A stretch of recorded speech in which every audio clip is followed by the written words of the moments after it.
हमारे चैनल को सब्सक्राइब करें और बेल आइकन जरूर प्रेस करें हमारी न्यू वीडियो सबसे पहले देखने के लिए।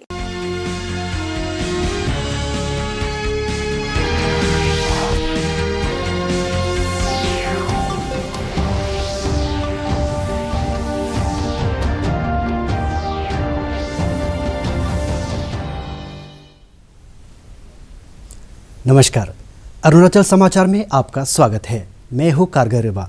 आइए बुलेटिन में सबसे पहले देखते हैं मुख्य समाचार। सीबीआई ने एपीपीएससी असिस्टेंट इंजीनियर सिविल परीक्षा पेपर लीक मामले में 8 आरोपियों के खिलाफ यूपिया में सीबीआई की स्पेशल कोर्ट में दाखिल की चार्जशीट। राज्य सरकार द्वारा सीबीआई जांच की सिफारिश के बाद गत 27 अक्टूबर को केंद्रीय जांच एजेंसी ने इस मामले की शुरू की जांच। मुख्यमंत्री पेमा खांडू ने ईटानगर के सिद्धार्थ विहार गोम्पा में यिडगा चोजन गेस्ट हाउस का किया उद्घाटन। कहा, बौद्ध मत में स्थित म्यूजियम और लाइब्रेरी विरासत और ज्ञान का है अनोखा संग्रह। तावांग बौद्ध मत के प्रमुख सेडलिंग टुल्कू टुप्तेन टेंडर रिनपोचे कार्यक्रम में रहे मौजूद।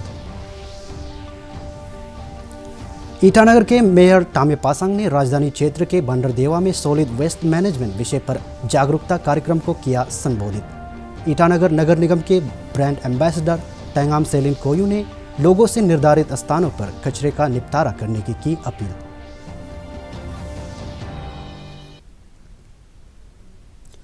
केंद्रीय जांच ब्यूरो सीबीआई ने Arunachal Pradesh public service commission की असिस्टेंट इंजीनियर सिविल परीक्षा के पेपर लीक मामले में 8 आरोपियों के खिलाफ सीबीआई की स्पेशल कोर्ट में चार्जशीट दाखिल कर दिया है। सीबीआई सूत्रों के अनुसार जांच एजेंसी ने गुरुवार को यूपिया में सीबीआई की स्पेशल कोर्ट में चार्जशीट दाखिल किया। राज्य सरकार द्वारा एपीपीएससी की ए सिविल परीक्षा पेपर लीक मामले की जांच सीबीआई को सौंपने की सिफारिश के बाद गत 27 अक्टूबर को केंद्रीय जांच एजेंसी ने इस मामले की जांच अपने हाथों में ली थी। शुरू में मामले की जांच राजधानी पुलिस और बाद में राज्य पुलिस के विशेष जांच दल एसआईसी के की। पेपर लीक मामला उस समय प्रकाश में आया जब 29 अगस्त को परीक्षा देने वाले एक उम्मीदवार ग्यामर पादुंग ने ईटानगर पुलिस स्टेशन में पेपर लीक होने का दावा करते हुए प्राथमिकी दर्ज कराई।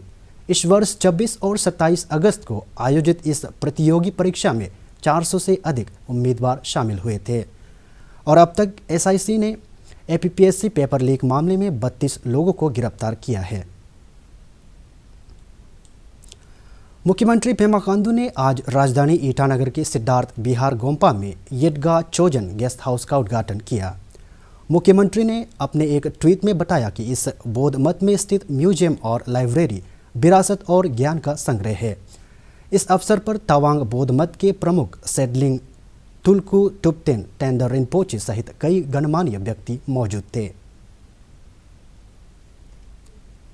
केंद्रीय खेल मंत्री अनुराग सिंह ठाकुर ने कहा कि खिलाड़ियों को दी जाने वाली प्रोत्साहित राशि में पिछले 8 वर्षों में लगातार बढ़ोतरी की गई है।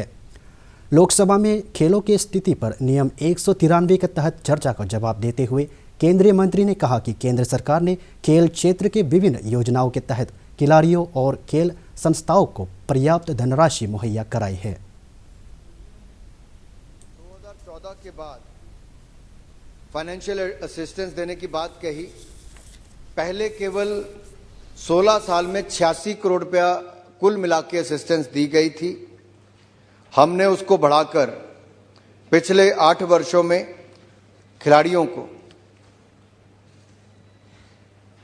300 करोड़ रुपया 8 वर्ष में कर दिया है। नेशनल स्पोर्ट्स डेवलपमेंट फंड के अंतर्गत जो अलग अलग कॉर्पोरेट्स के माध्यम से हमने करने का काम किया है। इसके अलावा जो 2014 से पहले इकट्ठा हुआ था नेशनल स्पोर्ट्स डेवलपमेंट फंड में, वो मात्र 27 करोड़ था, जो अब हमने 300 करोड़ किया है और असिस्टेंस को बढ़ाकर भी 52 करोड़ रुपया खिलाड़ियों के लिए कर दिया है पिछले 8 वर्षों में, जो अब तक की अभूतपूर्व है।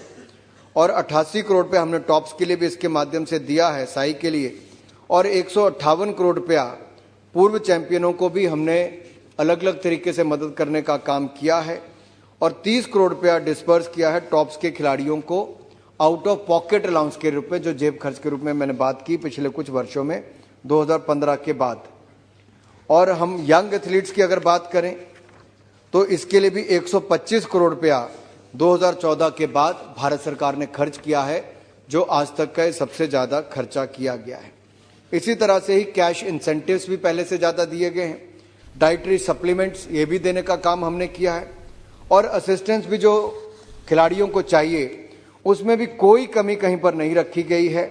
और पेंडेमिक के टाइम पर भी सर अगर जरूरत पड़ी तो हमने उसमें भी लगभग 5 करोड़ रुपया वेलफेयर फंड से खिलाड़ियों को देने का काम किया है। इसमें भी भारत सरकार कहीं पीछे नहीं रही।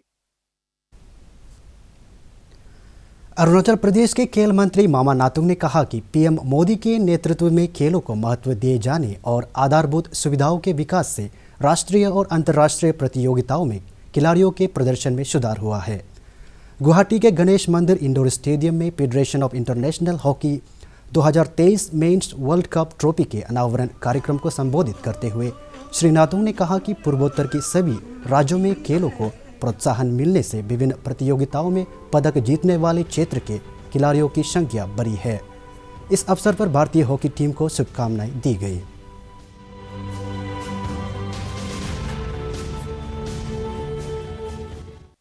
और नॉर्थ ईस्टर्न रीजन जो आपका जो अपना जो असम का मुख्यमंत्री जी ने जो खेलों पे ध्यान दे रहा है, अपना अरुणाचल प्रदेश का मुख्यमंत्री खेल पे ध्यान दे रहा है, मणिपुर, मेघालय, जितने भी जो अपना नॉर्थ ईस्ट का मुख्यमंत्री और सरकार खेलों पे ध्यान दे रहा है, ये आगे जाकर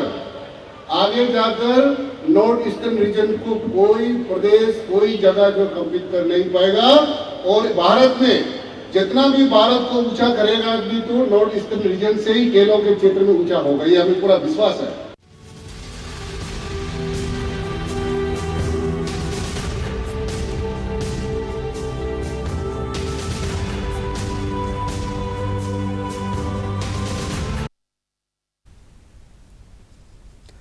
ईटानगर के मेयर तामे पासांग ने राजधानी क्षेत्र में स्वच्छता को बनाए रखने, ट्रैफिक मैनेजमेंट, बिल्डिंग कोड के पालन, व्यावसायिक परिसर में पार्किंग सहित मूलभूत सुविधाओं के विकास सहित आदर्श शहर में निर्माण में लोगों से सहयोग की अपील की है।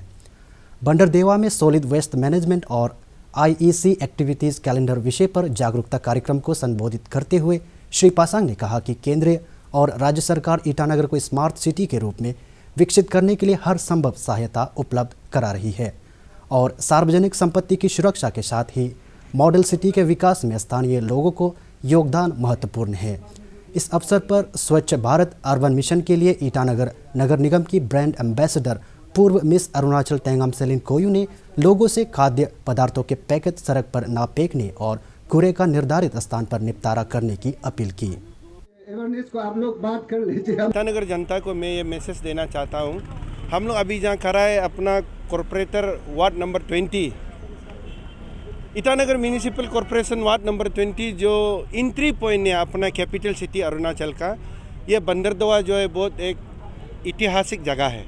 इसलिए हम लोग ये चाहता है कि यहाँ में जो IEC का इंफॉर्मेशन एजुकेशन कम्युनिकेशन का जो वैल्यू है, जो हमारा मंत्रालय से अनेक जो योजना है वो सबको सबसे पहले तो यहाँ हम लोग अवेयरनेस क्रिएट करेगा बोल के, इसलिए यहाँ से आज हम लोग किक ऑफ किया। जो किताब अभी हम लोग बांटा है वो सिर्फ डूस और डोंट्स दोनों है। जो गवर्नमेंट का योजना है हेल्थ अवेयरनेस करना है, पीपल कॉन्शियसनेस बढ़ाना है, और जो गलत करता है, हाल ही में अभी हमारा सुप्रीम कोर्ट का रूलिंग हुआ, we have a Supreme Court clear cut ruling from a Supreme Court कि जो वायोलेशन करेगा आपको पब्लिक प्लेस में क्या करना है, डूस एंड डोंट्स, वहाँ में थूकना नहीं है। आप बोतल कैरी करने से पब्लिक को मेरा रिक्वेस्ट है, ये अपील है, इधर उधर बोतल को फेंकना नहीं है, क्योंकि आपका सिटी गंदा होता है। और ये कैपिटल सिटी खाली IMC का नहीं है, ये खाली CM साहब का DCM साहब का नहीं है, हम सब का कैपिटल है, हम सब का प्रदेश है, हम सब का देश है। को मेरा वही अपील है कि हम लोग जितना साफ़ सुथरा रहेगा उतना ही हम लोग खुद का हेल्थ को अच्छे से हम लोग मेंटेन कर पाएगा। तो जितना भी हम लोग का वेस्ट है, सॉलिड हो, बायोडिग्रेडेबल, डिग्रेडेबल और कंपोस्ट यूज़ में हम लोग उसको करना चाहिए। अभी टेक्नोलॉजी बहुत ज़्यादा आगे बढ़ गया है और हम लोग को बहुत सारा चीज़ का बारे पता लगा है कि कैसे हम लोग जो अपना मैन्योर को यूज़ करना चाहिए, कैसे हम लोग वेस्ट को रीयूज़ कर सकते हैं। तो हम लोग रीयूज़, रिसाइकल, ये सब को हम लोग ध्यान देना चाहिए। संस्कृति मंत्रालय के अधीन नेशनल स्कूल ऑफ ड्रामा नाट्यकला में 3 वर्षीय पोस्ट ग्रेजुएट डिप्लोमा पाठ्यक्रम के तहत देश भर के युवाओं को नाट्यकला का प्रशिक्षण प्रदान करता है।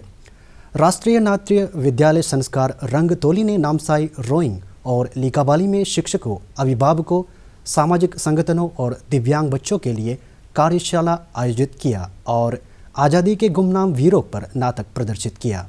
लिकाबाली में गुरुवार को आयोजित नाटक कार्यक्रम में एनएसडी के कलाकारों ने देश के स्वतंत्रता सेनानियों और सामाजिक विषयों पर नाटक प्रस्तुत किया। इस अवसर पर स्थानीय विधायक कार्दो निग्योर ने कहा कि आज़ादी के अमृत महोत्सव कार्यक्रम के माध्यम से देश भर में आज़ादी के गुमनाम वीरों के बारे में जन जागरूकता से लोगों को अपने वीर सेनानियों के बारे में सही जानकारी मिल रही है। उन्होंने केंद्र और राज्य सरकार द्वारा शिक्षा, स्वास्थ्य, सड़क, पेयजल, बिजली आपूर्ति और मोबाइल कनेक्टिविटी की प्राथमिकता दिए जाने की कदम की सराहना की। ये सब के बारे में हम लोग को इतना हमें भी वाकिफ नहीं था, लेकिन जो अनसंग हीरो जिसको बोलता है कि जो फ्रीडम फाइटर में इन्होंने अच्छा रोल किया, इनका बदौलत आज हमारा देश आज़ाद हुआ, लेकिन इनका बारे में हमें पता नहीं था। तो इस चीज़ को पब्लिक का, हमारा आम जनता का बीच में उसको जागरूक करने के लिए भारत सरकार ने ऐसा एक निर्णय लिया। 75 इयर्स ऑफ इंडिपेंडेंस में अमृत महोत्सव का एक उपलक्ष्य, एक सेलिब्रेशन करके लोगों को बताया कि ये सब हमारा हीरो थे फ्रीडम मूवमेंट में। तो इन्हीं लोगों का जो अपना जिंदगी को सेक्रीफाइस करके, बलिदान दे करके देश को आज़ाद कराया, उसका बारे में हम इंडियन होकर के आज फ्री इंडिया में रह करके इनका बारे में हमको पता नहीं चलेगा, ये ठीक नहीं है। इसलिए भारत सरकार का ये बहुत एक अच्छा पहल था।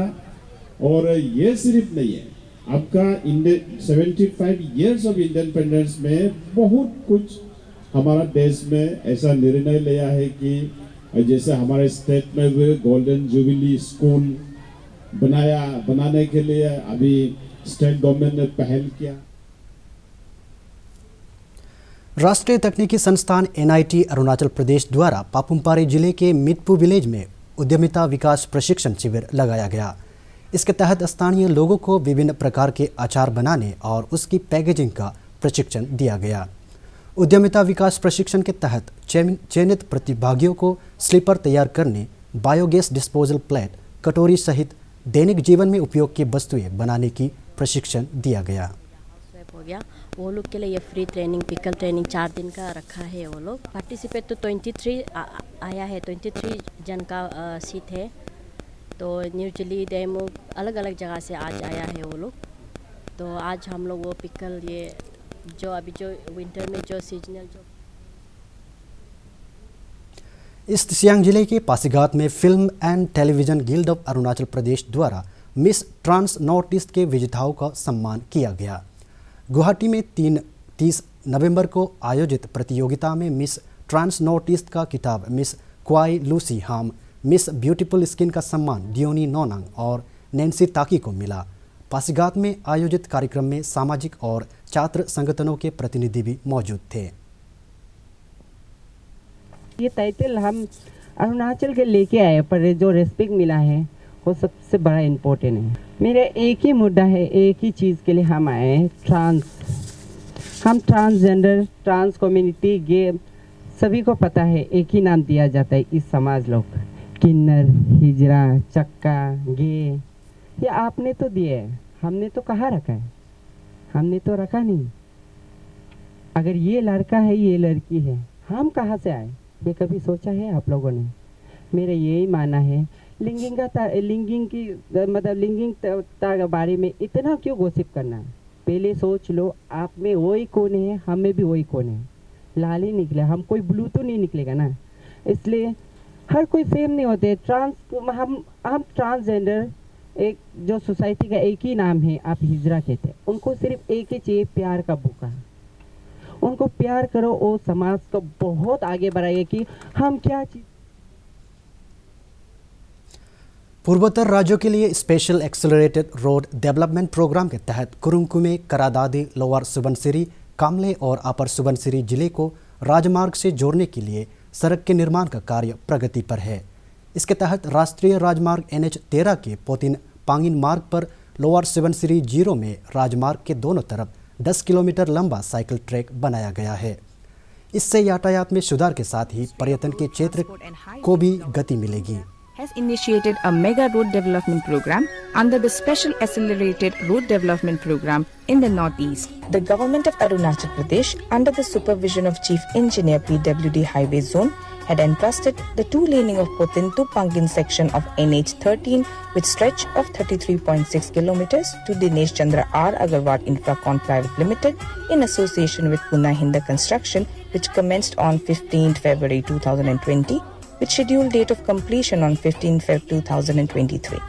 But it was completed 4 months ahead of the scheduled completion date on 31st October 2022 in spite of the COVID pandemic lockdown, which connects 5 districts, namely Kurunkume, Karadadi, Lower Subansiri, Kamle and Upper Subansiri.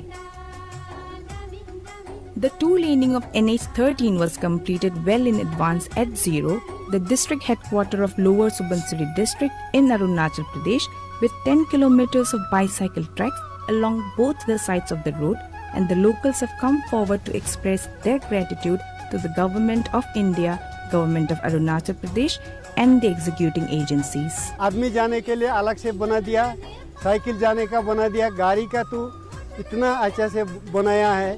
हम लोग 0 में कभी ऐसा रास्ता होगा बोल करके हम सपने में भी नहीं सोचता है। इस साइकिल ट्रैक में मैं खुद सफर किया है। ये बहुत ही एक अच्छा प्रोजेक्ट है। इतना अच्छा क्वालिटी में ये रास्ता बनाया। और thanks to the Government of India also because they have. Arunachal Samachar के आज के अंक में बस इतना ही। हम कल पर हाजिर होंगे अरुणाचल और देश दुनिया की खबरों के साथ। चलते चलते आपको बता दें कि आप अरुणाचल समाचार हमारे YouTube channel DD news Arunachal पर भी देख सकते हैं। देखते रहिए अरुण प्रभा। नमस्कार।